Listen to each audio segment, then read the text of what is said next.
So at the end of 2025, that was the state of the Cobra at the time. It was developing a really bad noise in the rear end. I wasn't sure what it was at the time. It was actually the last drive of the year, and I was pretty much done with it for the winter. It was getting put up. So it started making that noise. I brought it home, pretty much winterized it, and that was it. I considered it to be a this year problem in 2026. So what I decided to do was just sit on it over the winter and kind of ask around a few ideas of what could be wrong with it. I went to the SVTP forums, had some pretty good feedback on what it could be. I had a feeling that it was either something in the drivetrain or U-joint, something in that area. So fast forward to just a week ago, the Cobra was brought down to Massachusetts to Cobra Dan. So he was going to do all kinds of work on the car, adding a few things to it, which I'll discover in a minute. But the big thing was finding out what was really wrong with it. How big of a job was it going to be to get whatever it was that was broken? Was it severe drivetrain issues? Was it transmission? Anything like that. So I get the car there, we put her up on the lift, and he grabs the drive shaft and he rotates it back and forth like that. And there's a lot of play. Usually there should be a little bit of play in the drive shaft, but not as much as what I was getting. So what that means is that the pinion bearing was shot. So that's where all the noise was coming from. And what was happening on deceleration is whatever forces were being placed on that bearing, when I let off the throttle, started making that howling, whining noise that you could hear in the clip at the beginning.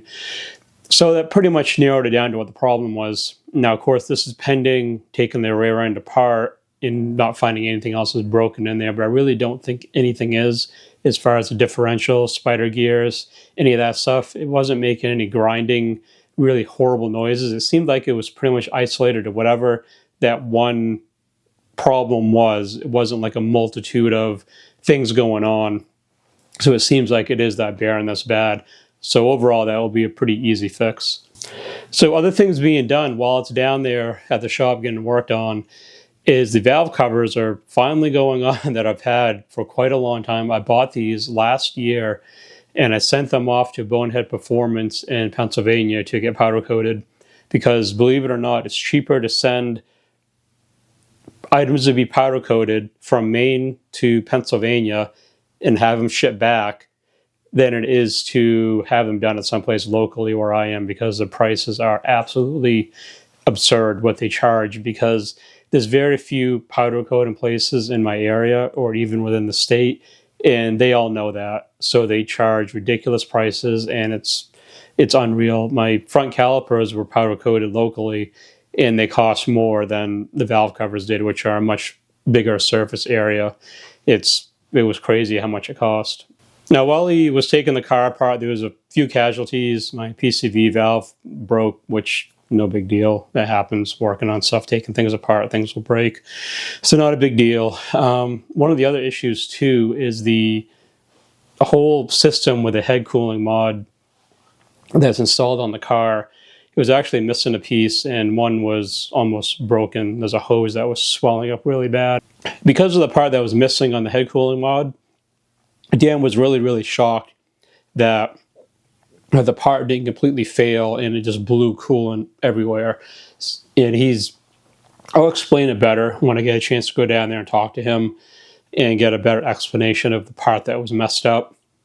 But I got really lucky where the part didn't completely fail and ended up just blowing all the coolant out of my block, sitting somewhere on the side of the road, with coolant all over the road. So I got real lucky in that aspect that actually didn't fail. The other thing going on is the catalytic converters. I am having those put on. Even switching to the boiler stingers from the Dynamax mufflers I had before, it's still a little bit too raspy for what I like. And not just that, it's the smell from not having catalytic converters on it. And I want that deeper tone that you get with cats. And I just don't have that right now. So the cats are going on. But with that happening, the car will have to be retuned again. So it's going to be down there until what I believe is to be like mid-April.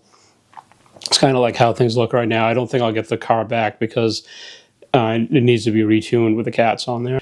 Another thing we confirmed on the car while I was down there before I left is I wasn't exactly sure which lower pulley I had on it. I know that it was aftermarket. I always thought that it was a 6-pound, but it's really hard to measure it from the top down to get like an accurate measurement. Everything on the front of that engine is so tight with the coolant tanks and all that stuff. So we had it up on the lift so he could take an actual ring that he knew the size of and put it up to it. And what I always thought was a 6-pound lower actually turned out to be a 4-pound lower.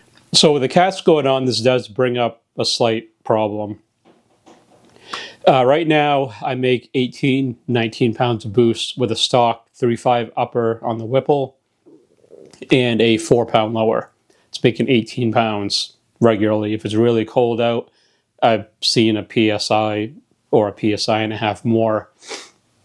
The problem with that, with adding the cats, it's going to increase the boost pressure because it's more of a restriction. So I could see another pound to maybe a pound and a half. I really don't want to be running around at 19 PSI or 19 and a half or 20 if it's really cold out. So I think the plan now is when it goes to the dyno, we're going to throw a bigger pulley on the Whipple. So we're going to put a bigger pulley on the Whipple, probably like a 3.7, which does not fit with the stock hood, but it's not going to stay on there. It's just for a test on the dyno. So if we go up to a 3.7 from a 3.5 and I'm seeing like 18 PSI with the cats on, then that's good. We'll just, call it good at that. But then when the 3.5 pulley goes back on, my boost is going to be higher. So what we're going to do, we're pretty much changing the upper pulley to find the size of what we want to change the lower one to. So I'm probably going to end up going to either a 0 or 2-pound pulley, either stock size or a 2-pound for the lower to keep the boost at 18 or a little bit below. I really don't want to be pushing that threshold of 93 octane. I want to, keep it in the safe area without having to run Torco all the time. And speaking of Torco, I would like to, if I possibly can, get a Torco tune done with some more timing poured in to see, what that 2.3 Whipple can really do without being neutered a little bit with the tune. Because a lot of times people go to the dyno and you see your dyno sheet, the tuner gets done doing everything, and you see your wonderful numbers that your car makes, you're all happy, it makes awesome power. And a lot of times they pull out a couple degrees of timing just to keep it safe. A lot of tuners do this.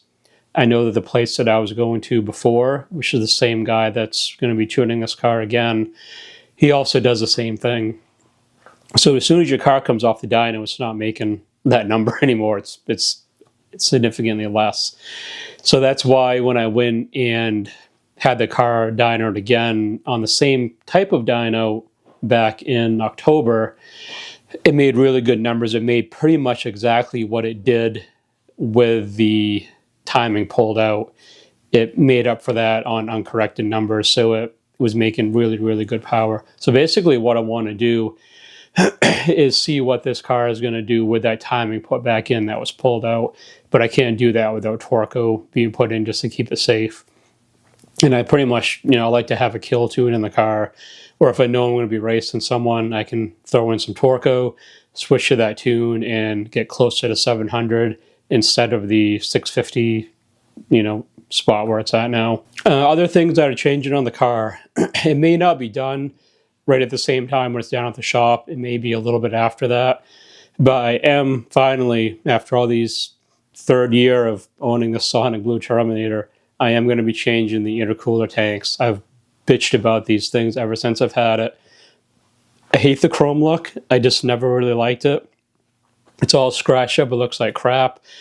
The intercooler tank for the supercharger, it's very small. It's that small Canton tank, and I don't like it. We're going to be getting the Harpel AutoFab split tanks, and that's going to look so much better than how it is now. They'll be powder coated black. They'll have nice caps on the top in silver or a chrome, whatever he has them in.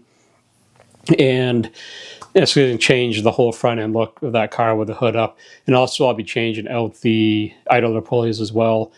I'm not sure if this is my idler pulleys or if it's a belt, but something's squeaking. When I started it up, I could tell that it was, I can hear squeaking. But the belt's being changed anyway while it's down at the shop. I had a spare one in the trunk. That's going to be going on for now. But I want to change the pulleys out anyway.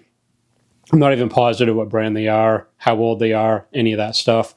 So I want to get a pair of the really nice set of the Metco double ball bearing ones, and it will just kind of freshen up the look of the motor a little bit with the valve covers, the intercooler tanks, and the pulleys being done. The car is going to look really, really nice going to shows this summer, and wherever I take it, anyone that wants to see it. So that will pretty much cover it as far as the updates on the car, what's going on with it, things that are coming up in the near future. I do have some more Cobra stuff coming up pretty soon. Some more topics I wanted to touch on, not only in general about the Terminator, but specifically about that car. It's about as long as I want to make this video. I've been really sick the past week. My voice isn't holding out all that well, so just want to say thanks for watching. If you're new here, the sub button's down below. And if you did like the video, make sure to leave it a like. But above all else, thanks for watching.